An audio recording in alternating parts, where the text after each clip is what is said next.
Alright, action. Hello everybody, we just came back from watching Ghost in the Shell. No, that was not it. Did we see Ghost in the Shell again? No, that wasn't what we saw. Hello everybody, we just came back from watching every anime ever. No. We just came back from watching The Matrix. No. No. We just came back from watching I Am Robot. No. We just came back from watching... Do androids dream of electric sleep? Yes. And that's, if you don't know, that's the name of the book that Blade Runner is based on. We just came back from watching Blade Runner, but not the original one. 1049. And we obviously have we have the Blu-rays for the first one because it just came out, so it'd be weird for us to have a Blu-ray of the new one unless we stole it and or new contacts, and we don't do either of those. So we literally saw the first Blade Runner, me for the first time in completion with memory intact of all the story. Saw the 3 short films released that like a few months ago, and then went straight to the theater to watch Blade Runner 2.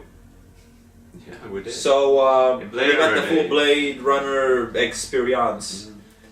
So without further ado, Blade Runner 2049. This is not a movie for like a mass audience. It's not an action-packed adventure for a ride that's gonna be like a crowd pleaser at all. Now, if you're a fan of the original, I think you'll be a fan of this. It's a slow-paced. Oh yeah. Ambient,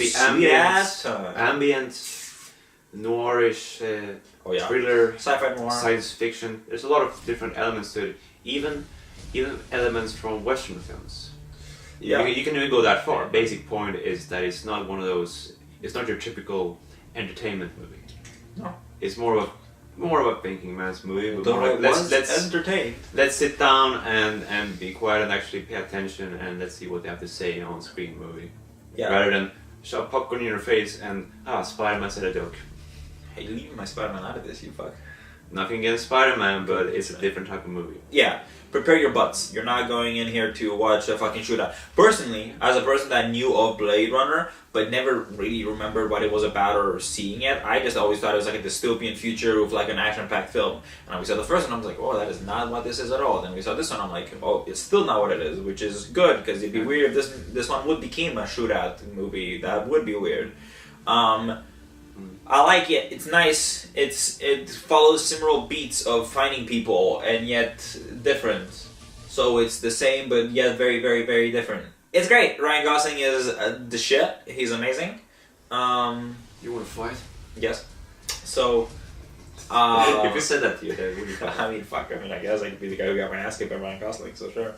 So he's great. Everyone else did a great job. Everyone was great. Even the so-called Joker was great. I do this because he's not. He's just a guy. Eccentric, 80s villain man. Yeah, that's not a focus in this movie. The focus is on the journey. Happy birthday. Yeah. So I liked it. The basic outline goes that Mr. K is in charge, which is Ryan Gosling's character, is in charge to kill and or eliminate replicants. Replicants being humans that were basically made, fabricated, and not birthed. And bioengineered to just be a bit stronger and better. They're basically slaves. So, when I not watched smarter, the but first just one, stronger. I always imagined them being robots. That's not what we were discussing, but I guess that's not it. They're just made and they're just stronger. And then I thought it were maybe slaves. Clones and robots, but a mix of No, them. they're just bio people. They just made them in a tube and then said, here you go, you're a little stronger. Do labor for me. You slave, you skin sack, that's I think what they call them. He is a Blade Runner. A Blade Runner is someone that tracks down these people that are rogue and kills them. Now, not all of them because, of course, they're legal, but within the first movie, point was that they weren't really allowed. We're not really going to get into that. Watch the first movie or watch, I was going to say a review of the first movie, but that doesn't exist, so don't watch that. So he's in charge of tracking down these old models of the replicants that are left over since the first film, I guess, and since this event called the Blackout. And that's what he does. He finds one, he takes care of it, and then he starts uncovering a little bit of a mystery going on. He uncovers a bit more. He unravels some secrets about some people, and he keeps on going. He keeps on pulling on the string until he finds some people, finds some things about himself, and yet maybe doesn't. Maybe finds out things about these people, and yet maybe doesn't. Everything is very convoluted. So that's how the movie goes. And it's not fast paced. No, it's like We have to take nice 20 minutes to figure out what this means. Okay, we did. Now we gotta take 3 minutes to figure out what the new thing means. If you don't like that, then you're gonna get bored. And a lot of scenes of Ryan Gosling walking. That's fine. I think that's in moody environments, and I love it. I enjoy it because of the aesthetics. It's pretty, and it makes you believe the world and be like, oh fuck, I wish I was there. Like that. That was one of the biggest things I liked in Ghost in the Shell. It's like I'm there. And the story goes on with Harrison Ford eventually popping up. No shit, he's in the trailer. Not as much, so the focus is on Ryan Gosling, which is the good thing. You don't want Harrison Ford to be the focus of the movie. If you want to do that, just watch the first one. So he was here, he did his part, it was good, it was nice, and everything else was wonderful. If they want to be more, they can. And with the original Blade Runner, there's a bunch of different cuts of the movie. Here they've said that Denis Villeneuve, the director, said that the movie you see in theaters is the final version. Which is awesome, because the movie is 2 hours and 14 minutes. It is a long motherfucker. So especially if you had a problem with pacing and you're just going to go watch a movie that's, an hour and 40 minutes technically, that's not including credits, then you're going to obviously, and this obviously is 2 hours and 20 maybe without credits. Yeah, 30. 30. So it's a long time, and could it be cut? For sure. For sure. I'm sure there's plenty in there I could cut. There's scenes that I would say that I could cut, like the scene, for example, is the one with the two girls, for example. That's a scene that arguably it could be cut if you want to make a shorter version, but it's very nice. Or just trimmed a little bit, because it does take a long time to get moments of characters looking at each other, looking like this, questioning the world a bit, questioning.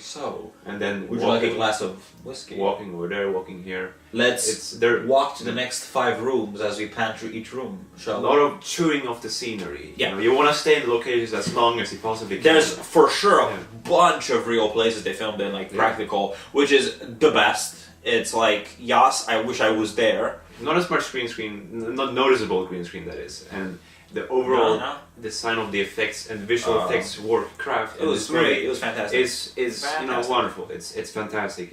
I'm really starting to look at it and go, how do they make that? Oh yeah, really Pauli was a little mind blown out of seeing, and we can't move on with our own little theories about how that was done and about how we would do it. And but because the technique, there's still a few questions about that scene that we're like, we're pretty sure this is how they did it, but even then, I would like to see how they did it. We're getting to a point where CGI is gonna start blending so well. So we're almost there. Like we're so close. With apes, you can see it on the close-ups of the gorillas and all that. Like that starts looking real. But then you have some shots where that's cartoon, but here it's almost no cartoon. It's uncanny, except for a few very minor moments. But then again, it's nothing that's gonna be distracting. It's no Jar Jar Binks and Phantom Menace. Oh boy, ooh wee. So it was a fantastic piece of film that I think we both would recommend. Emilio was not available because I don't know. What? So I'm sure you're gonna like it though. As a person who wasn't really a fan of the first one, I don't think he was. I think he said he was okay, but it wasn't really his thing, which 100% understandable. Which one do you like more? The second one, 2049. I thought Blade Runner 2019, I don't know if we're going to start calling it that, because technically you could, but if you just say Blade Runner, because nowadays people are going to which one, I'm sure. So 1 and 2. Blade Runner, I guess, so, but just because I would like to be technical, because I'm a piece of shit. Blade Runner 2019, which was the first one, I thought was fun and good, but there I thought the moments that were slow were too slow. Here, when there are moments that are slow, I think they're well deserved and they're pretty and they do a good job. But I thought in the first one, when stuff was slow, it just felt a little too slow. I don't know. Like, it felt like, there's stuff that I want to see and you're not getting there. And there's a lot of it. First time we actually saw the whole thing. Also. Yeah, there's a lot of parts of the first one that to me don't really make too much sense. Like, I don't understand how the replicants really work. How do they work on the best? Explain it better. Here, that's a bit better explained, and I understand their like abilities, and yet I don't. A little bit because of just a few things that there's no need to mention. But the easy way of saying it is that sometimes they see a little like their power levels are very high, and yet stuff that is nowhere near that can harm them, and you're a little bit confused about how exactly that works. The idea of the emotion. This movie did it once, also, and I think it was supposed to be a callback when they did. You know what I mean by the whole thing about the replicants not knowing what's real sometimes. Yes, this all that has the whole philosophical dilemma. What is life? What is real? What does it mean to be born? Does it mean to have a soul? What does it mean to be I got slave? some of that in the original Wolf Rutger Hauer's character. I didn't really get that much. I got a bit of it. Like a little with the girl. A little bit. As Rachel. When they're talking about her memories. And here it was, here was a lot more of it, and I thought it was done very well. I was like, oh, what is real? Am I real? Am I replicant? You tell me, right? Because it was delved upon deeper. Yeah. In this movie, so you would sort of get their perspective better. You understand it and you feel for it, and it was just a wonderful film. I mean, there's a lot we can say, but things we're not going to say just because I'm also going to say that I think as of now I'm liking this movie, the second one, more than the first one, because 100%. I found myself to be more emotionally engaged by it, by the final third act of the movie. That surprised me that you'd end up caring more than you did in the first movie. Mm-hmm. Yeah, there are some connections between characters, some relations there that, you started believing them and you felt something. So yeah, that's true. So that's what's gonna make me go and say that I like the second one more because of that reason. But I also can look at the first one and go, it was groundbreaking for its time. Yeah, it was. It's a period of its time. It was. Like with movies that are old. I always know that, and I always go into it looking at it like that, because if I look at it like nowadays, it's gonna ruin the experience. Mm-hmm. And so I go out. I'm like, okay, of course I'm gonna have crazy hair and mohawks and whatever the fuck. The 80s future. Exactly. There's a charm to it, and I enjoy that charm. And that still technically exists here, but this movie takes place 30 years from the first one, so technology makes sense to have advanced in this already advanced world. There's an honesty to the first movie. It feels personal. It doesn't feel like something that's manufactured to appeal to everyone. No. And that's something that some people that I know were afraid of with the second one, that it's going to feel too perfect. That you get a cinematographer like Roger Deakins, who's amazing, but it might seem too perfect and not too much like in the moment, like a lived world. Perfectly linear, and you get a director everyone loves or the actor everyone loves, and it feels like, it's just to make sure that it comes out as a nice looking little showreel product. Yeah. And look at us, look at this perfect linear image and the composed shot and the lighting and effects and look, it's Ryan Gosling walking around. But no, it didn't feel like that in the end. I don't think it did. It definitely is another movie. It is a Denis Villeneuve movie. It's not a Ridley Scott movie. I do understand that this is a direct sequel. We're discussing this is a soft reboot, but no, this is straight up a sequel. I would say. But the argument of a soft reboot is totally understandable, because I can see both sides of the coin here. So either way you'd want to address it, personally, I can say yes to both. To me personally, it just feels like a direct sequel, because I feel like it has a lot to do with the universe set up in the first one, enough that makes me feel like this is a connected thing. To me, this felt like a sequel. It was a sequel. It was, because it's hanging so much from the first movie that it is a sequel. Yeah, for sure. The point that it is.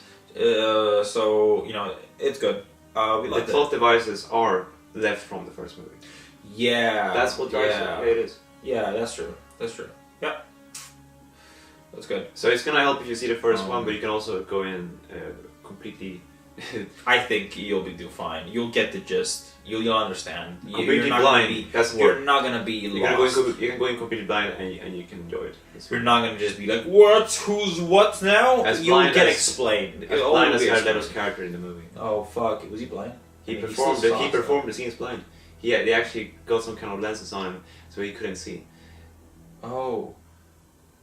What a weirdo. So should we give it a rating, Pauli? What would you like to rate it? Okay, this is difficult. It's on the 8. It's on the 8 right now. It's a solid 8. It could be higher. And it could also be lower. We know with the Blade Runner multiple viewings can be required in some cases. Yeah, it's an 8 for me too, I think. Yeah, that's a fair assessment of what it is. Fuck, as I said, I seen very little of the original stuff, probably as a kid and stuff, and didn't remember. To me, the first Blade Runner was brand new, so I didn't even know about the first one. And I said, sure, let's see the second one. Of course, I wanted to see the first one to be able to compare it, which maybe, I don't know if that's a good or a bad thing, but I was curious to see if I needed to know it to understand the world better, so I wanted to see them. Especially since, the original Blade Runner, I always heard people either love it or hated it. Like, oh, this is a masterpiece, it's amazing, or this is trash. That's how it is. So, I definitely think that, I don't know, I would go out on a limb and say if you like the first one, you like the second one. And if you didn't like the first one, I think you can still like the first one. I think it's definitely better than the first one, and I think, again, you hate it or love the first one, I think you'll feel the same, you'll love the second one nonetheless of what you felt about the first one. Because the second one it's great, it's fantastic. Blade Runner 2049, it's great. Definitely recommend it to everyone, I guess, that would be at all interested in this concept of stuff. If you like dystopian kind of sci-fi noir stories, or any of those the combination of the things I've said, you'll have fun. They're good actors. It's good acted. It's pretty. It looks gorgeous as fucking shit. Harrison Ford cares. My. He cares. He's not doing it for the money. He's not phoning it in, I guess. So that's good. Always nice, So do yourself a favor and go watch it. You'll be entertained by just how it looks. Yo, fuck. Just look at that. Wow, don't you wish you were there right now? Look at those. Wow, Pauli, let's go to the future. Only a few more years. Yeah, and the movie is R-rated, BT dubs. I guess in case that's something for you to know. Don't bring the kids. Which is weird because the blood isn't a lot. No. Which is a weird thing. You feel like they'd show it, but there's definitely nudity, which obviously guarantees that the R-rating. There's one fuck. Not like sexy, but like swear. Yeah, swear word. She's like, get up, do your fucking job. You don't know the context. As soon as you hear it, you'll go, oh, that's where it was. It's very. I don't think you'll figure it out when that would come anyway. That moment. But when you hear it, finally you'll be like, oh, cool, that's where it was. Oh. So it's definitely R-rated because I asked Pauli, is this movie R-rated? And he was like, I think so, probably, because we didn't know. And nudity for sure. You see the big old titties, and the booty. I don't think you see ding dongs. You see like a fake ding dongs on statues, but that's about it. If you pay attention to that, like David, I was just looking at the statues. I was like, because I was confused if those were like replicants, they're just like floating or something. So I was like, what the fuck? But I guess they were just statues of. Well, this is not the movie. This is short films. Oh, this is from the short films, which they don't matter to watch before you watch it, but I suggest you should, because why the fuck not? Right? Don't understand the blackout thing. Why not give a little... they explain the only one you should really watch is the blackout one. The other one... It's an anime. It's animated by... Who made it? Who directed it? What? A guy called Watanabe? That's the one. And it was nice. We liked it. It was good. It was pretty. And he made some good animes before. I forget their names. Apologies. Here's some on the screen. There it is. Wow! My favorites. I don't watch anime. Although I should. There's plenty I need to watch. And point is, we like this movie. Go watch it. You've heard us say our piece. You know what to expect a little. So it's R-rated. Don't bring the kids. I mean, blood isn't that bad at all. Unless if you have a problem with them seeing titties. Then I guess don't bring the kids. And don't go in on a date. And plus, don't bring the kids. This is not gonna entertain them. They're small kids. This is not gonna. This would not entertain a child. If I was a kid and see this, I'd be like, ah! Although I probably wouldn't, because I like the movie theater as a kid. Why is this movie good? They would say.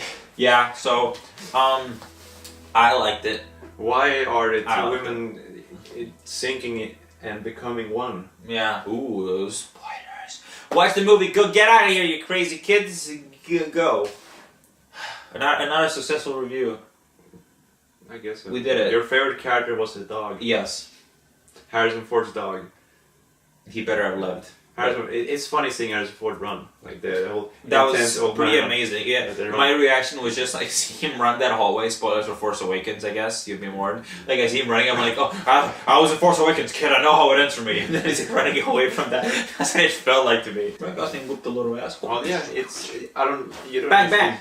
He doesn't do much of action movies, so Ryan Gosling's usually more of the. I'm sure he could do it. If you put him in an action film, he could do it. Yeah, but as you can see here, it can work. I think Gangster Squad was another one where he got. He was in Gangster Squad. Gangster Squad. We haven't. I haven't seen the whole thing with you guys.